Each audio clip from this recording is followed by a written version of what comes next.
তো হ্যালো চাষি বন্ধুরা, কেমন আছেন? আশা করি সবাই ভালো আছেন।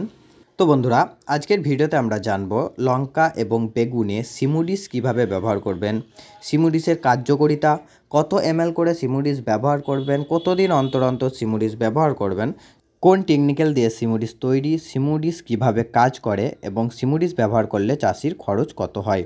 তো সমস্ত যাবতীয় তথ্য দেবো আজকের ভিডিওতে। তো অবশ্যই ভিডিওতে নতুন হলে চ্যানেলটিকে সাবস্ক্রাইব করে পাশে থাকা বেল আইকনটিকে প্রেস করে রাখবেন এরকম সমস্ত কৃষিজাত দ্রব্য এবং সমস্ত গাছের রোগ এবং তার প্রতিকারের ভিডিও পাওয়ার জন্য।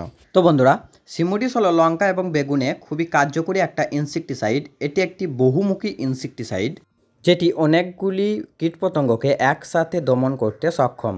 তো সিমুডিসের কম্পোজিশনের কথা যদি বলা হয় তাহলে এটি ইসোসাইক্লোসরাম 9.2% WWDC ফরম্যাটে আছে, যেটি 360 ডিগ্রি রোটেট একটি ইনসেক্টিসাইড, অর্থাৎ এটি পাতার উপর থেকে তলা পর্যন্ত যেতে সক্ষম।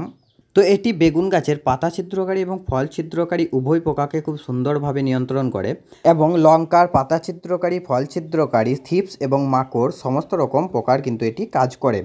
তো এটির ডোজ যদি বলা হয় তাহলে লঙ্কার ক্ষেত্রে 15 ml পার 15 লিটার জল, অর্থাৎ লিটারে 1 ml, এবং বেগুনের জন্য 15 লিটার জলে 20 ml দিয়ে আপনারা স্প্রে করতে পারেন। তো সিমুডিস দেওয়ার সব থেকে ভালো সময় হলো বিকেলের দিকে। আপনারা যদি স্প্রে করেন তাহলে এর রেজাল্ট খুব ভালো দেখতে পাবেন। এবং ব্যবহারের সময়কাল যদি বলা হয় সপ্তাহে একবার আপনারা সিমুডিস স্প্রে করতে পারেন। এবং এটি চাষির খরচের কথা যদি বলা হয় তাহলে 80 ml এর ফাইলটি আপনারা 700 থেকে 750 মধ্যে পেয়ে যাবেন।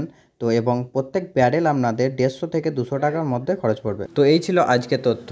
আশা করি সমস্ত তথ্য ঠিকঠাক দিতে পারলাম। আরও বিস্তারিত জানতে অবশ্যই কমেন্ট করতে পারেন।